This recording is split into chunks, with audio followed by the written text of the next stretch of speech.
Alright everybody, we are back on the main trail.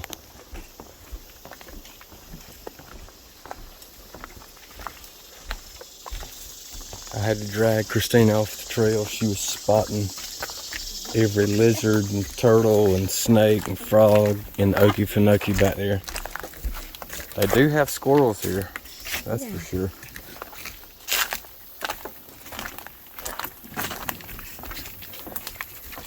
She did not want one dragonfly to go unnoticed. In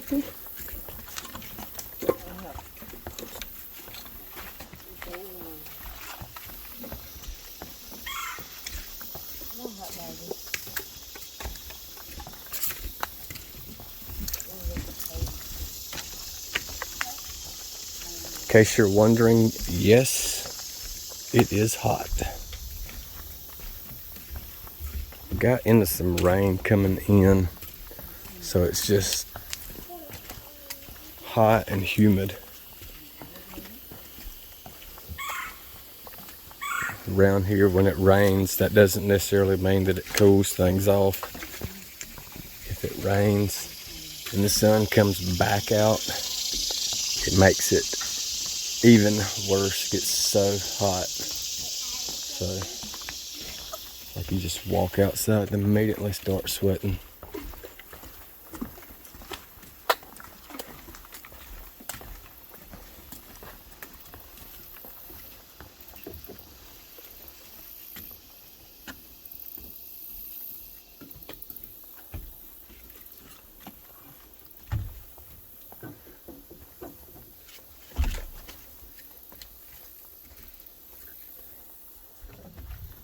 We've certainly got it to ourselves here.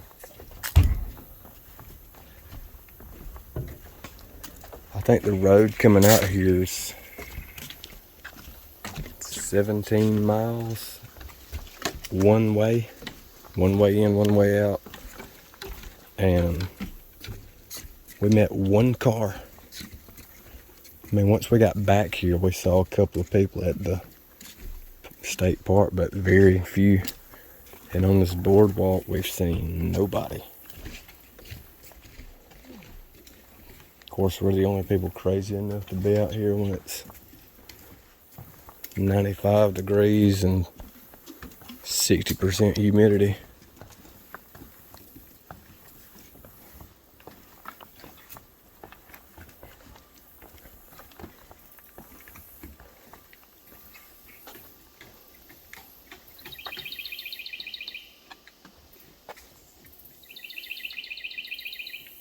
Honestly, the bugs aren't nearly as bad either. I get bit by a mosquito now that I said it.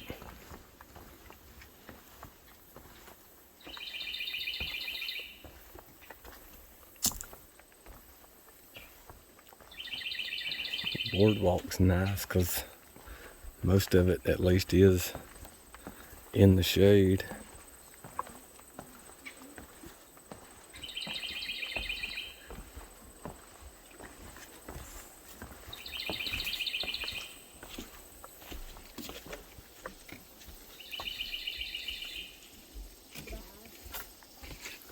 This is the first ride I've seen on this trail.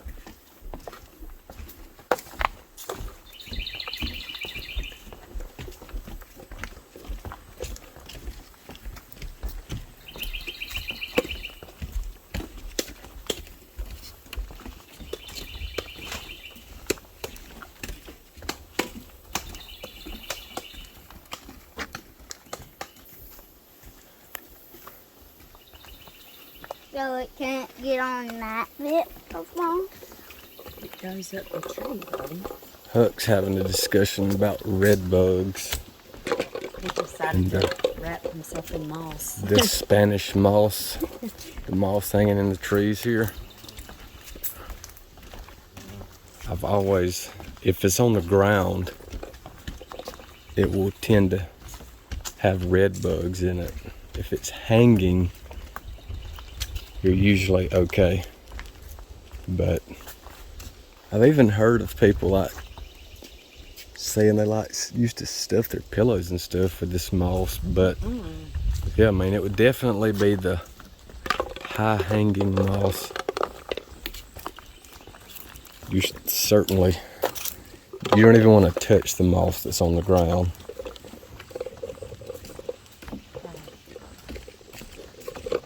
If you've ever had red bugs, you only make that mistake once, and then you try to avoid that at all cost for the rest of your life.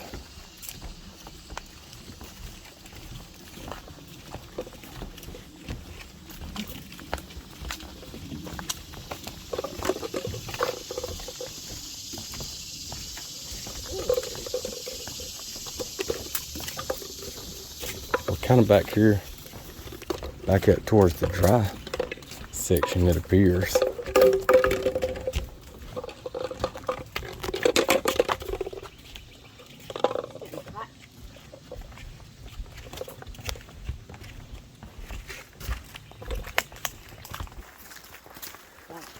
All right, so we're off the boardwalk and back on a regular trail.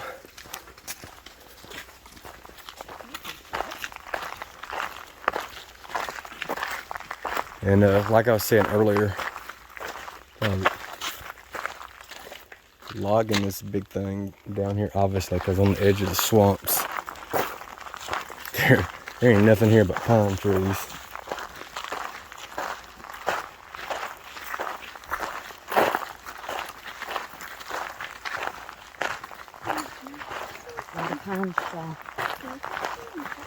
Pine trees everywhere.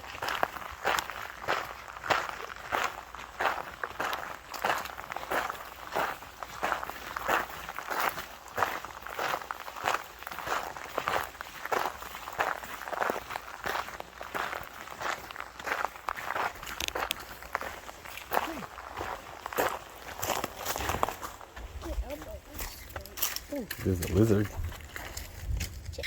We got them at home, don't we? What's that called, Huck? Anybody? Don't they call them like a 5-line? What's his name? It's a skink or whatever they call those things. What's his name? Blue tail. That's what I just call those things. They get big.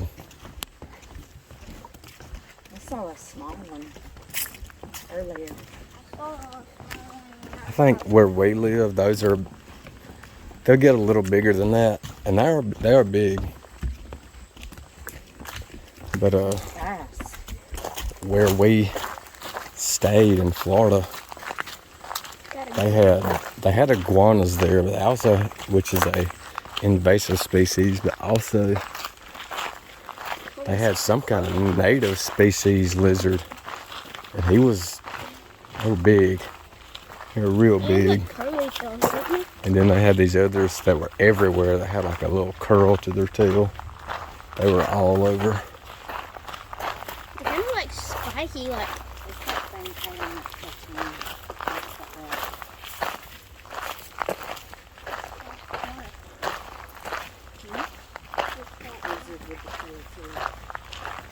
Sounds like we're coming back up here to the start. This is definitely a neat state park. They got cabins up here. I assume they got tent camping somewhere. I think the main attraction here is the swamp. And I was telling Bo on the way in that wouldn't be much to do if you didn't have a boat, or didn't bring a boat with you. But apparently, I didn't go in and talk to them, but you can rent boats here, so that would definitely be on the to-do list. Here's the jumping off point for the boats, where you can rent your boat and then head out into the swamp. Like one of the rangers. So, if you haven't already, like and subscribe. Go back, check out the other videos, and we'll see you next time. See you later. Peace.